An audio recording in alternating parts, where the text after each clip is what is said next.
और आज का दिन बहुत खास है। आज कारगिल विजय दिवस है। 21 साल पहले आज के ही दिन कारगिल के युद्ध में हमारी सेना ने भारत की जीत का झंडा फहराया था। साथियों, कारगिल का युद्ध जिन परिस्थितियों में हुआ था वो भारत कभी नहीं भूल सकता। पाकिस्तान ने बड़े बड़े मंसूबे पालकर भारत की भूमि हथियाने और अपने यहां चल रहे आंतरिक कलह से ध्यान भटकाने को लेकर दुस्साहस किया था। भारत तब पाकिस्तान से अच्छे संबंधों के लिए प्रयासरत था, लेकिन कहा जाता है ना, बैरू अकारन सब काहू सौ, जो कर हित अनहित ताहू सौ। यानी दुष्ट का स्वभाव ही होता है हर किसी से बिना वजह दुश्मनी करना। ऐसे स्वभाव के लोग जो हित करता है उसका भी नुकसान ही सोचते हैं। इसलिए भारत की मित्रता के जवाब में पाकिस्तान द्वारा पीठ में छुरा घोंपने की कोशिश हुई थी, लेकिन उसके बाद भारत की वीर सेना ने जो पराक्रम दिखाया, भारत ने अपनी जो ताकत दिखाई, उसे पूरी दुनिया ने देखा। आप कल्पना कर सकते हैं, ऊंचे पहाड़ों पर बैठा हुआ दुश्मन और नीचे से लड़ रही हमारी सेनाएं, हमारे वीर जवान। लेकिन जीत पहाड़ की ऊंचाई की नहीं, भारत की सेनाओं के ऊंचे हौसले और सच्ची वीरता की हुई।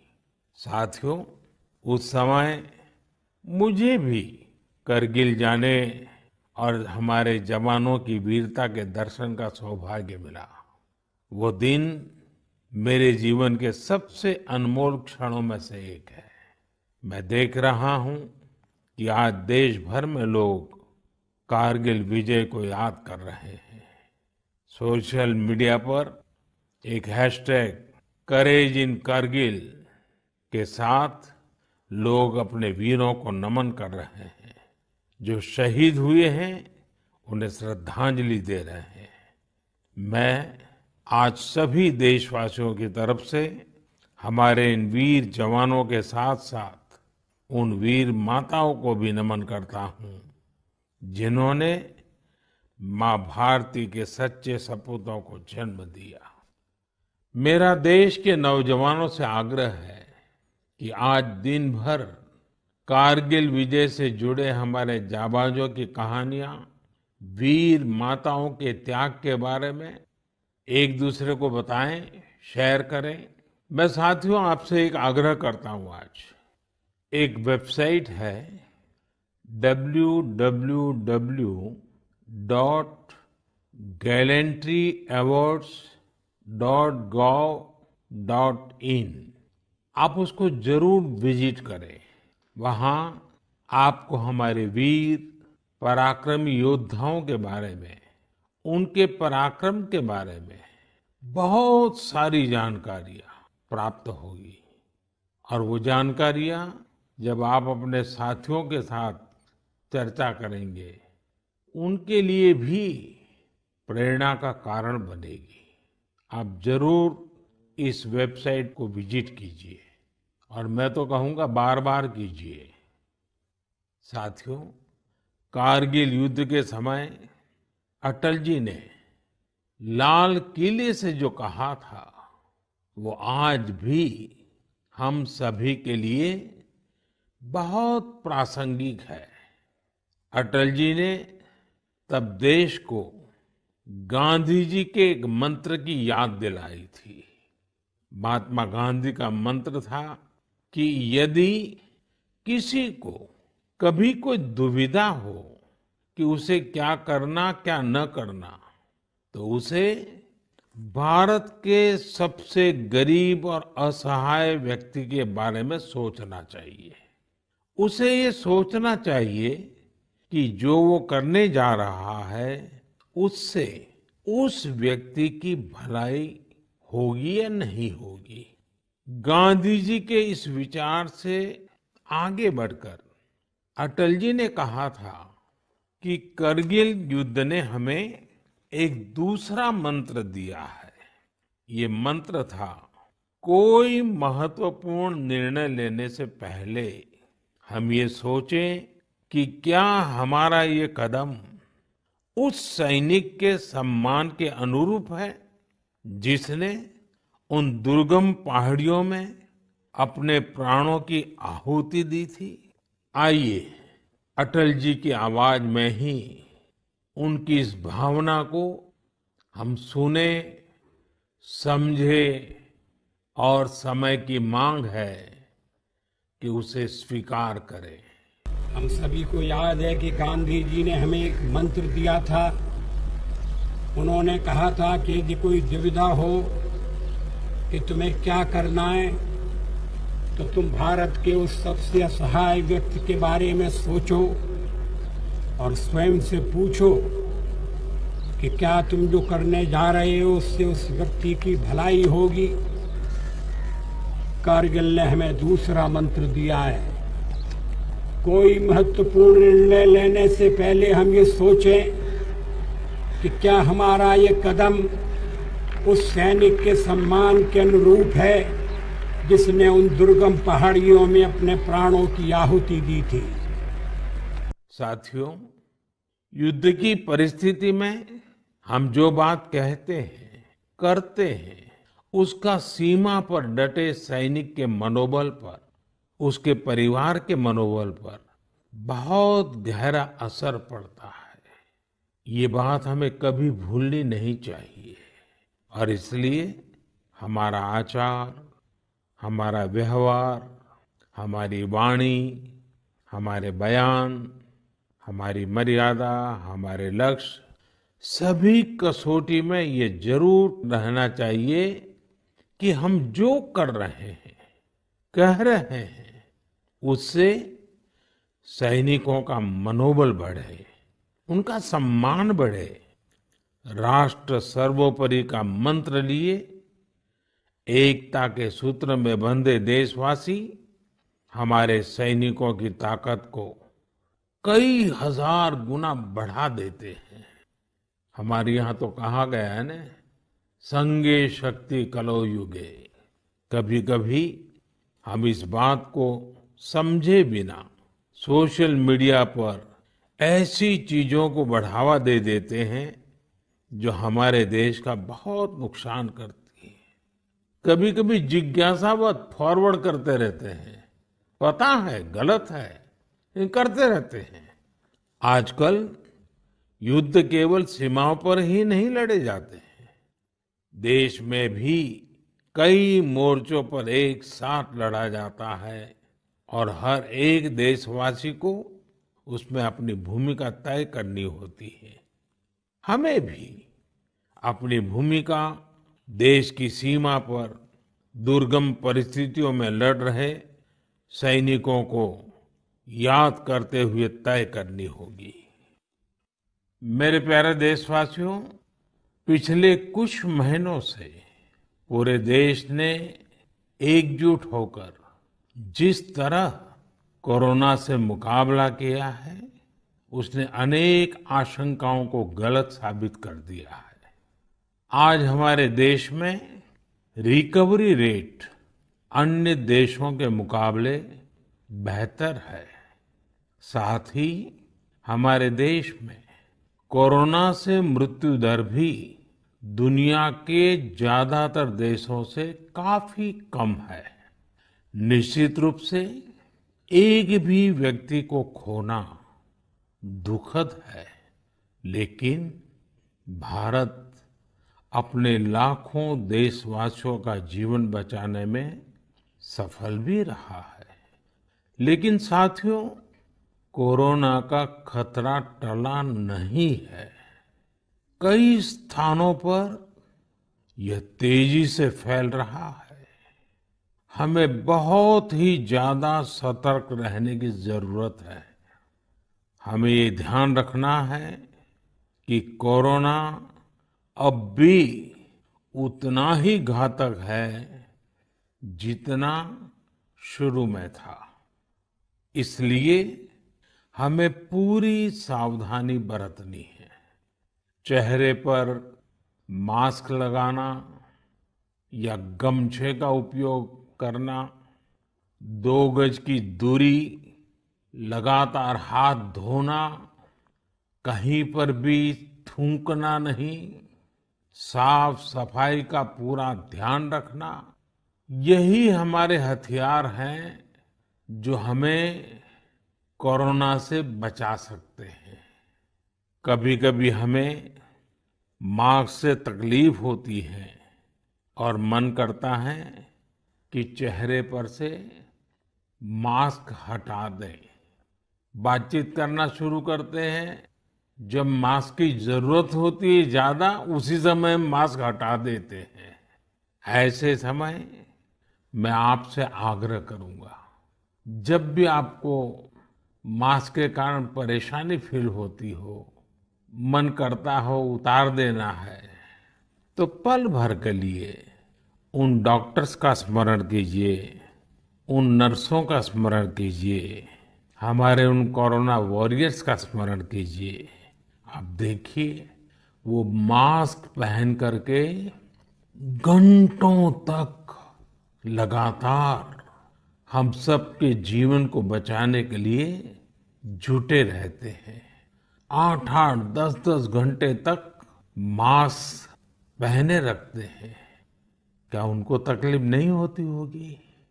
थोड़ा सा उनका स्मरण कीजिए, आपको भी लगेगा कि हमें एक नागरिक के नाते इसमें जरा भी कोताही न बरतनी है, न किसी को बरतने देनी है। एक तरफ हमें कोरोना के खिलाफ लड़ाई को पूरी सजगता और सतर्कता के साथ लड़ना है, तो दूसरी ओर कठोर मेहनत से व्यवसाय, नौकरी, पढ़ाई, जो भी कर्तव्य हम निभाते हैं, उसमें गति लानी है, उसको भी नई ऊंचाई पर ले जाना है। साथियों, कोरोना काल में तो हमारे ग्रामीण क्षेत्रों ने पूरे देश को दिशा दिखाई है। गांवों से स्थानीय नागरिकों के, ग्राम पंचायतों के अनेक अच्छे प्रयास लगातार सामने आ रहे हैं। जम्मू में एक गांव त्रेवा ग्राम पंचायत है। वहां की सरपंच हैं बलबीर कौर जी। मुझे बताया गया कि बलबीर कौर जी ने अपनी पंचायत में 30 बेड का एक क्वारंटाइन सेंटर बनवाया, पंचायत आने वाले रास्तों पर पानी की व्यवस्था की, लोगों को हाथ धोने में कोई दिक्कत ना हो इसका इंतजाम करवाया। इतना ही नहीं, ये बलबीर कौर जी खुद अपने कंधे पर स्प्रे पंप टांग कर वॉलंटियर्स के साथ मिलकर पूरी पंचायत में, आसपास के क्षेत्र में सैनिटाइजेशन का काम भी करती है। ऐसी ही एक और कश्मीरी महिला सरपंच है गांदरबल के चौंटलीवार की जैतूना बेगम। जैतूना बेगम जी ने तय किया कि उनकी पंचायत कोरोना के खिलाफ जंग लड़ेगी और कमाई के लिए अवसर भी पैदा करेगी। उन्होंने पूरे इलाके में फ्री मास्क बांटे, फ्री राशन बांटा, साथ ही उन्होंने लोगों को फसलों के बीज और सेब के पौधे भी दिए, ताकि लोगों को खेती में, बागवानी में दिक्कत ना आए। साथियों, कश्मीर से एक और प्रेरक घटना है। यहाँ अनंतनाग में म्युनिसिपल प्रेसिडेंट है श्रीमान मोहम्मद इकबाल, उन्हें अपने इलाके में सैनिटाइजेशन के लिए स्प्रेयर की जरूरत थी। उन्होंने जानकारी जुटाई तो पता चला कि मशीन दूसरे शहर से लानी पड़ेगी और कीमत भी होगी 6 लाख रुपए। तो श्रीमान इकबाल जी ने खुद ही प्रयास करके अपने आप स्प्रेयर मशीन बना ली और वो भी केवल 50,000 रुपये में। ऐसे कितने ही और उदाहरण हैं पूरे देश में, कोने कोने में। ऐसी कई प्रेरक घटनाएं रोज सामने आती हैं। ये सभी अभिनंदन के अधिकारी हैं।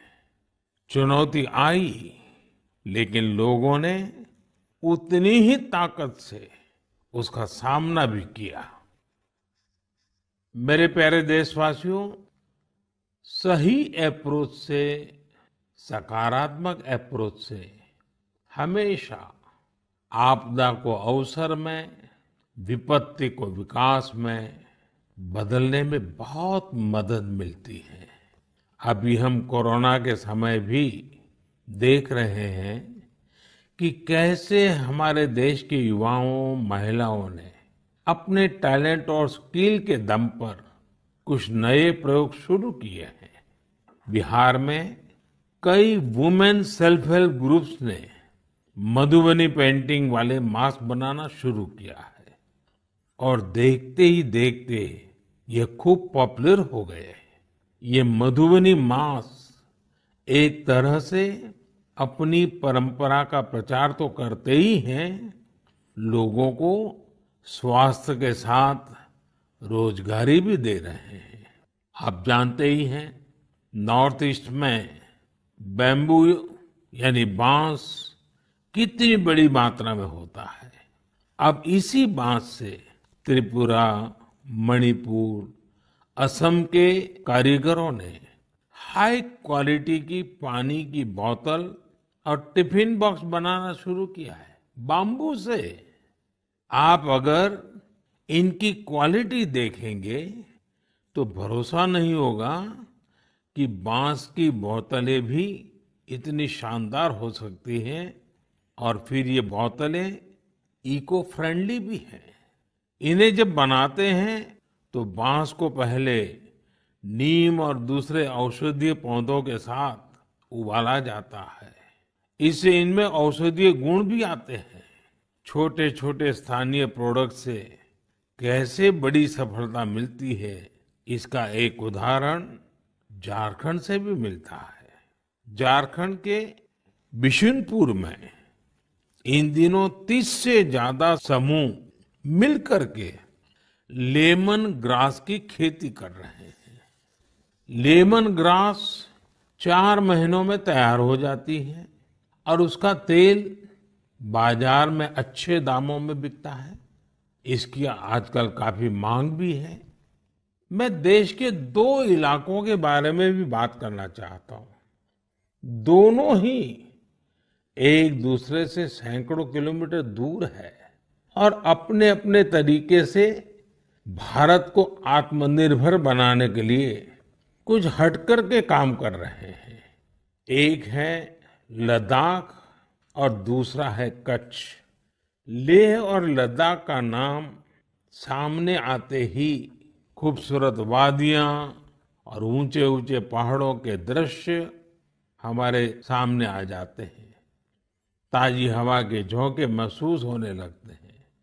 वहीं कच्छ का जिक्र होते ही रेगिस्तान, दूर दूर तक रेगिस्तान, कहीं पेड़ पौधा भी नजर ना आए, ये सब हमारे सामने आ जाता है।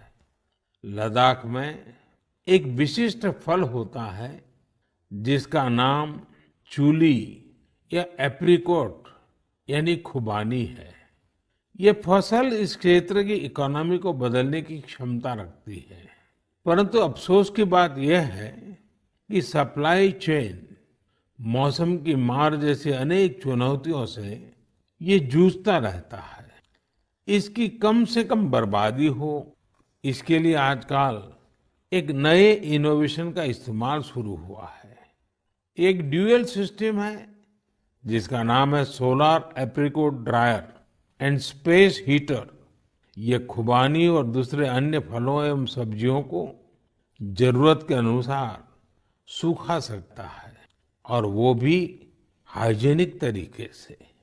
पहले जब खुबानी को खेतों के पास सुखाते थे तो इससे बर्बादी तो होती ही थी, साथ ही धूल और बारिश के पानी की वजह से फलों की क्वालिटी भी प्रभावित होती थी।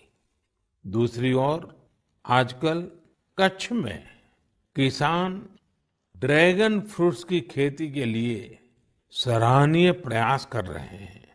बहुत से लोग जब सुनते हैं तो उन्हें आश्चर्य होता है, कच्छ और ड्रैगन फ्रूट्स, लेकिन वहां आज कई किसान इस कार्य में जुटे हैं। फल की गुणवत्ता और कम जमीन में ज्यादा उत्पाद को लेकर काफी इनोवेशन किए जा रहे हैं। मुझे बताया गया है कि ड्रैगन फ्रूट्स की लोकप्रियता लगातार बढ़ रही है। विशेषकर नाश्ते में इस्तेमाल काफी बढ़ा है। कच्छ के किसानों का संकल्प है कि देश को ड्रैगन फ्रूट्स का आयात न करना पड़े। यही तो आत्मनिर्भरता की बात है। साथियों, जब हम कुछ नया करने का सोचते हैं, इनोवेटिव सोचते हैं, तो ऐसे काम भी संभव हो जाते हैं जिनकी आम तौर पर कोई कल्पना नहीं करता। जैसे कि बिहार के कुछ युवाओं को ही लीजिए। पहले सामान्य नौकरी करते थे। एक दिन उन्होंने तय किया कि वो मोती यानी पर्ल्स की खेती करेंगे। उनके क्षेत्र में लोगों को इस बारे में बहुत पता नहीं था, लेकिन इन लोगों ने पहले सारी जानकारी जुटाई, जयपुर और भुवनेश्वर जाकर ट्रेनिंग ली और अपने गांव में ही मोती की खेती शुरू कर दी। आज ये स्वयं तो इससे काफी कमाई कर ही रहे हैं। उन्होंने मुजफ्फरपुर, बेगूसराय और पटना में अन्य राज्यों से लौटे प्रवासी मजदूरों को इसकी ट्रेनिंग देनी भी शुरू कर दी है। कितने ही लोगों के लिए इससे आत्मनिर्भरता के रास्ते खुल गए हैं। साथियों, अभी कुछ दिन बाद रक्षाबंधन का पावन पर्व आ रहा है। मैं इन दिनों देख रहा हूं कि कई लोग और संस्थाएं इस बार रक्षाबंधन को अलग तरीके से मनाने का अभियान चला रहे हैं। कई लोग इसे वोकल फॉर लोकल से भी जोड़ रहे हैं, और बात भी सही है।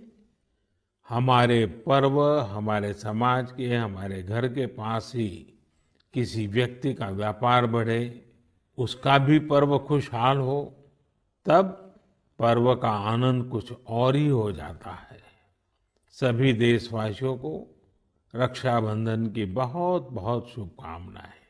साथियों, 7 अगस्त को नेशनल हैंडलूम डे है। भारत का हैंडलूम, हमारा हैंडीक्राफ्ट अपने आप में सैकड़ों वर्षों का गौरवमय इतिहास समेटे हुए है। हम सभी का प्रयास होना चाहिए कि न सिर्फ भारतीय हैंडलूम और हैंडीक्राफ्ट का ज्यादा से ज्यादा उपयोग करें, बल्कि इसके बारे में हमें ज्यादा से ज्यादा लोगों को बताना भी चाहिए। भारत का हैंडलूम और हैंडीक्राफ्ट कितना रिच है, इसमें कितनी विविधता है, ये दुनिया जितना ज्यादा जानेगी उतना ही हमारे लोकल कारीगरों और बुनकरों को लाभ होगा। साथियों, विशेषकर मेरे युवा साथियों, हमारा देश बदल रहा है। कैसे बदल रहा है, कितनी तेजी से बदल रहा है, कैसे कैसे क्षेत्रों में बदल रहा है। एक सकारात्मक सोच के साथ अगर निगाह डालें तो हम खुद अचंभित रह जाएंगे। एक समय था जब खेलकूद से लेकर के अन्य सेक्टर्स में अधिकतर लोग या तो बड़े बड़े शहरों से होते थे या बड़े बड़े परिवार से या फिर नामी गिरामी स्कूल या कॉलेज से होते थे। अब देश बदल रहा है। गांवों से, छोटे शहरों से, सामान्य परिवार से हमारे युवा आगे आ रहे हैं, सफलता के नए शिखर चूम रहे हैं। ये लोग संकटों के बीच भी नए नए सपने संजोते हुए आगे बढ़ रहे हैं। कुछ ऐसा ही हमें अभी हाल ही में जो बोर्ड एग्जाम्स के रिजल्ट आए उसमें भी दिखता है। आज मन की बात में हम कुछ ऐसे ही प्रतिभाशाली बेटे बेटियों से बात करते हैं। ऐसी ही एक प्रतिभाशाली बेटी है कृतिका नांदल। कृतिका जी हरियाणा में पानीपत से हैं। हेलो कृतिका जी, नमस्ते। नमस्ते सर। इतने अच्छे परिणाम के लिए आपको बहुत बहुत बधाई। धन्यवाद सर। और आपको तो इन दिनों टेलीफोन लेते लेते भी आप थक गई होगी। इतने सारे लोगों के फोन आते होंगे जी सर। और जो लोग बधाई देते हैं वो भी गर्व महसूस करते होंगे कि वो आपको जानते हैं। आपको कैसा लग रहा है? सर बहुत अच्छा लग रहा है। पेरेंट्स को प्राउड फील करा के खुद को भी इतना प्राउड फील हो रहा है। अच्छा, ये बताइए कि आपकी सबसे बड़ी प्रेरणा कौन है? सर मेरी मम्मी है सबसे बड़ी प्रेरणा तो मेरी। वाह। अच्छा, आप मम्मी से क्या सीख रही है? सर उन्होंने अपनी जिंदगी में इतनी मुश्किलें देखी फिर भी वो इतनी बोल्ड और इतनी स्ट्रोंग है। सर उन्हें देख देख के इतनी प्रेरणा मिलती है कि मैं भी उन्हीं की तरह बनूं। माँ कितनी पढ़ी लिखी है? सर बीए की है उन्होंने। बीए किया हुआ है? जी सर। अच्छा, तो माँ आपको सिखाती भी होगी? जी सर सिखाती हैं, दुनियादारी के बारे में हर बात बताती है। वह डांटती भी होगी? जी सर डांटती भी है। अच्छा बेटा, आप आगे क्या करना चाहती हैं? सर हम डॉक्टर बनना चाहते हैं। अरे वाह। एमबीबीएस। देखिए, डॉक्टर बनना आसान काम नहीं है। जी सर। डिग्री तो प्राप्त कर लेगी क्योंकि आप बड़ी तेजस्वी हो बेटा, लेकिन डॉक्टर का जीवन जो है वो समाज के लिए बहुत समर्पित होता है। जी सर। उसको कभी रात को चैन से सो भी नहीं सकता है। कभी भी पेशेंट का फोन आ जाता है, अस्पताल से फोन आ जाता है, उसको दौड़ना पड़ता है। एक प्रकार से 24/7 365 डेज डॉक्टर की जिंदगी लोगों की सेवा में लगी रहती है। Yes sir. और खतरा भी रहता है क्योंकि कभी पता नहीं आजकल के जिस प्रकार की बीमारियां हैं, तो डॉक्टर के सामने भी बहुत बड़ा संकट रहता है। जी सर।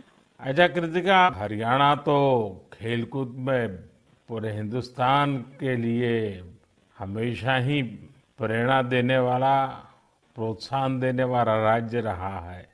हाँ जी सर। तो आप भी तो कुछ खेलकूद में भाग लेती हैं क्या? कुछ खेलकूद पसंद है क्या आपको? सर बास्केटबॉल खेलते थे स्कूल में थे जब। अच्छा, आपकी ऊंचाई कितनी है? ज्यादा है ऊंचाई? नहीं सर 5'2" की है। अच्छा, तो फिर तुम्हारे खेल में पसंद करते हैं? सर वो तो बस पैशन है, खेल लेते हैं। अच्छा अच्छा। चलिए कृतिका जी, आपके माताजी को मेरी तरफ से प्रणाम कहिए। उन्होंने आपको इस प्रकार के योग्य बनाया, आपके जीवन को बनाया। आपकी माताजी को प्रणाम और आपको बहुत बहुत बधाई, बहुत बहुत शुभकामनाएं। धन्यवाद सर। आइए अब हम चलते हैं केरला, एर्नाकुलम। केरला के नौजवान से बात करेंगे। हेलो। हेलो सर, नमस्कार। So Vinayak, congratulations. Thank you sir. शाबाश विनायक, शाबाश। थैंक तो you sir. How is the josh? Hi sir. Do you play any sport? Badminton. Badminton. Yes. In a school or you had any chance to take a training? No, in school we have already get some training Mm-hmm.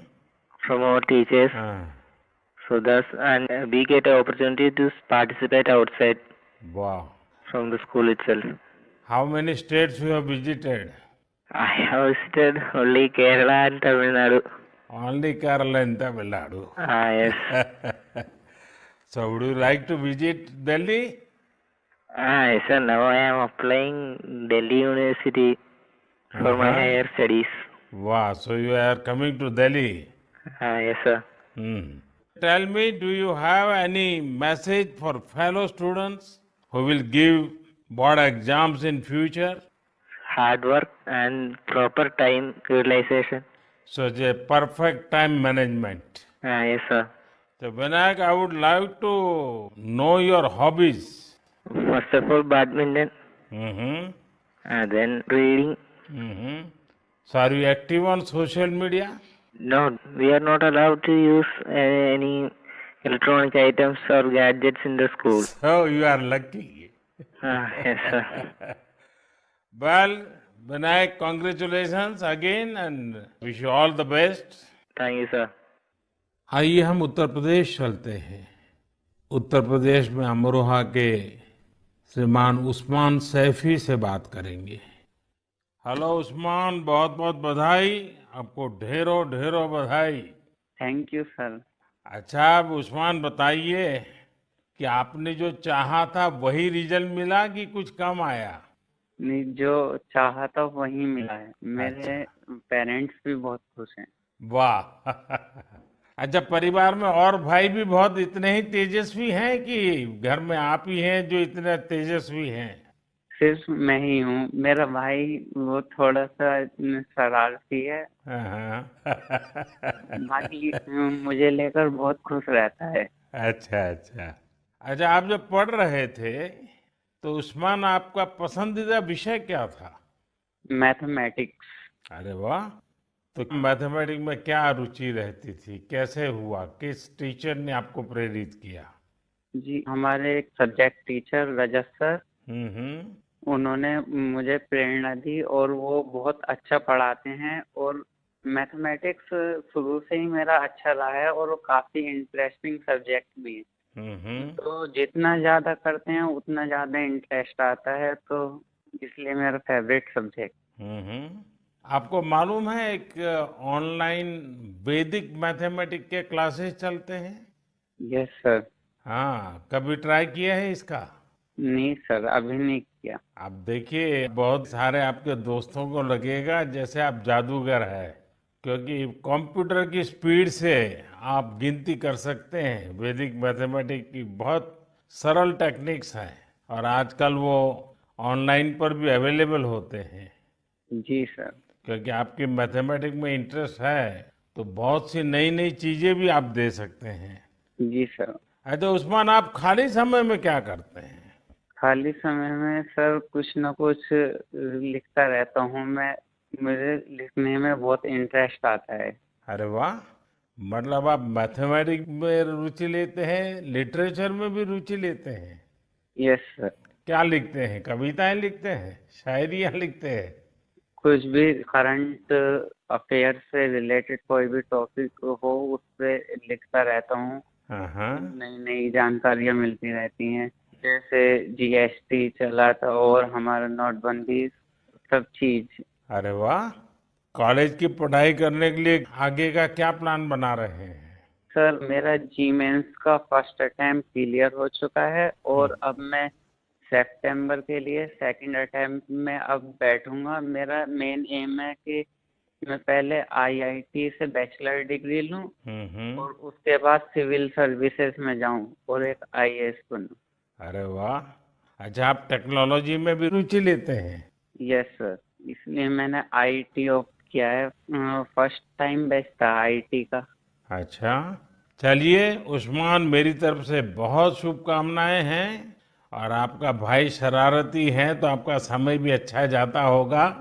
और आपके माताजी पिताजी को भी मेरी तरफ से प्रणाम कहिए, उन्होंने आपको इस प्रकार से अवसर दिया, आपका हौसला बुलंद किया और ये मुझे अच्छा लगा कि आप पढ़ाई के साथ साथ करंट इश्यूज पर अध्ययन भी करते हैं और लिखते भी हैं। देखिए, लिखने का फायदा ये होता है कि आपके विचार में शार्पनेस आती है। बहुत बहुत अच्छा फायदा होता है लिखने से। तो बहुत बहुत बधाई मेरी तरफ से। Thank you sir. आइए चलिए फिर एकदम से नीचे साउथ में चले जाते हैं, तमिलनाडु। नामक्कल से बेटी कनिगा से बात करेंगे और कनिगा की बात तो बहुत ही इंस्पिरेशनल है। कनिगा जी, वणक्कम। Vanakkam, sir. How are you? Fine, sir. First of all, I would like to congratulate you for your great success. Thank you, sir. When I hear of Namakkal, I think of the Ajneyar temple. Yes, sir. Now I will also remember my interaction with you. Yes, sir. So, congratulations again. Thank you, sir. You would have worked very hard for exams. How was your experience while preparing? I was working hard from the start, so I didn't expect this result, but I have written well, so I will get a good result. What were your expectation? 485 or 486, like that I thought, sir. And now? 490. So, what is the reaction of your family members and your teachers? They were so happy and they were so proud, sir. Which was your favorite subject? Mathematics. Oh, and what are your future plans? I am going to become a doctor, if possible, in AFMC, sir. Hmm.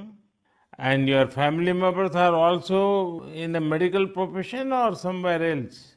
Oh, sir, my father is a driver, but my sister is studying MBBS, sir. Arre wah. So first of all, I will do the pranam to your father, who is taking lot of care of your sister and yourself. It's a great service he is doing, Yes, sir. and it's an inspiration for all. Yes, sir. So my congratulations to you, your sister and your father and your family. Thank you, sir.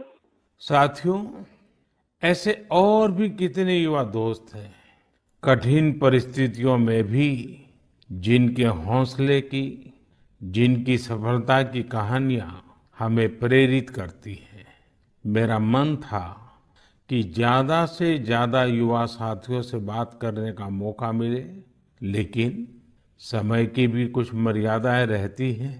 मैं सभी युवा साथियों को यह आग्रह करूंगा कि वो अपनी कहानी, अपनी जुबानी जो देश को प्रेरित कर सके, वो हम सबके साथ जरूर साझा करें। मेरे प्यारे देशवासियों, 7 समंदर पार, भारत से हजारों मील दूर एक छोटा सा देश है जिसका नाम है सूरीनाम। भारत के सूरीनाम के साथ बहुत ही करीबी संबंध है।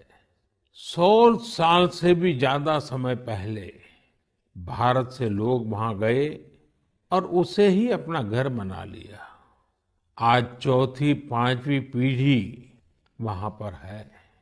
आज सूरीनाम में 1/4 से अधिक लोग भारतीय मूल के हैं। क्या आप जानते हैं, वहां की आम भाषाओं में से एक सरनामी भी भोजपुरी की ही एक बोली है। इन सांस्कृतिक संबंधों को लेकर हम भारतीय काफी गर्व महसूस करते हैं। हाल ही में श्री चंद्रिका प्रसाद संतोखी सूरीनाम के नए राष्ट्रपति बने हैं।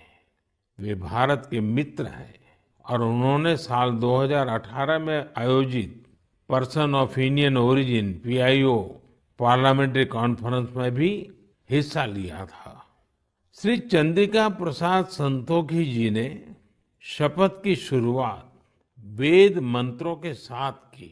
वे संस्कृत में बोले, उन्होंने वेदों का उल्लेख किया और ओम शांति शांति शांति के साथ अपनी शपथ पूर्ण करी।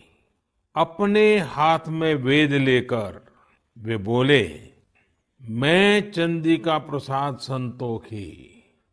और आगे उन्होंने शपथ में क्या कहा? उन्होंने वेद का ही एक मंत्र का उच्चारण किया। उन्होंने कहा, ओम अग्ने व्रतपते व्रतम चरिष्यामि तच्छकेयम तन्मे हृद्यताम इदमहम नुतात सत्यमुपैमि। यानी, हे अग्नि, संकल्प के देवता, मैं एक प्रतिज्ञा कर रहा हूं। मुझे इसके लिए शक्ति और सामर्थ्य प्रदान करें। मुझे असत्य से दूर रहने और सत्य की ओर जाने का आशीर्वाद प्रदान करें। सच में यह हम सभी के लिए गौरवान्वित होने वाली बात है।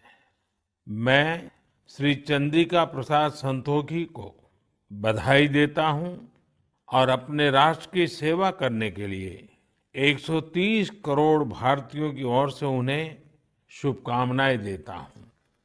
मेरे प्यारे देशवासियों, इस समय बारिश का मौसम भी है।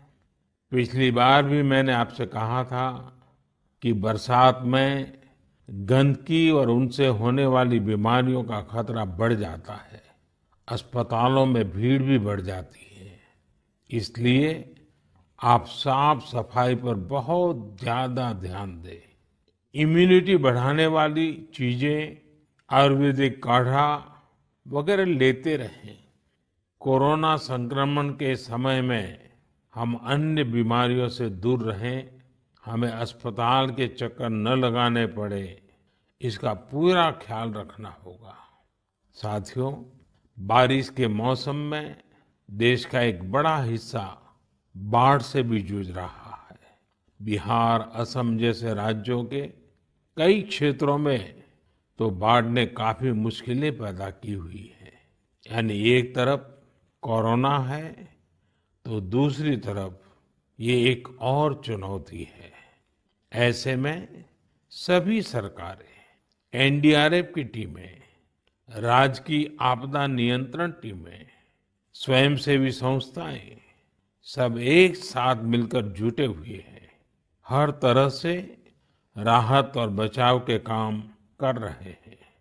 इस आपदा से प्रभावित सभी लोगों के साथ पूरा देश खड़ा है। साथियों, अगली बार जब हम मन की बात में मिलेंगे, उसके पहले ही 15 अगस्त भी आने वाला है। इस बार 15 अगस्त भी अलग परिस्थितियों में होगा। कोरोना महामारी की इस आपदा के बीच होगा। मेरा अपने युवाओं से, सभी देशवासियों से अनुरोध है कि हम स्वतंत्रता दिवस पर महामारी से आजादी का संकल्प लें, आत्मनिर्भर भारत का संकल्प लें, कुछ नया सीखने और सिखाने का संकल्प लें, अपने कर्तव्यों के पालन का संकल्प लें। हमारा देश आज जिस ऊंचाई पर है, वो कई ऐसी महान विभूतियों की तपस्या की वजह से हैं, जिन्होंने राष्ट्र निर्माण के लिए अपना जीवन समर्पित कर दिया। उन्हीं महान विभूतियों में से एक है लोकमान्य तिलक। 1 अगस्त 2020 को लोकमान्य तिलक जी की 100वीं पुण्यतिथि है। लोकमान्य तिलक जी का जीवन हम सभी के लिए बहुत बड़ी प्रेरणा है। हम सभी को बहुत कुछ सिखाता है। अगली बार जब हम मिलेंगे तो फिर ढेर सारी बातें करेंगे, मिलकर कुछ नया सीखेंगे और सबके साथ साझा करेंगे। आप सब अपना ख्याल रखिए, अपने परिवार का ख्याल रखिए और स्वस्थ रहिए। सभी देशवासियों को आने वाले सभी पर्वों की बहुत बहुत शुभकामनाएं।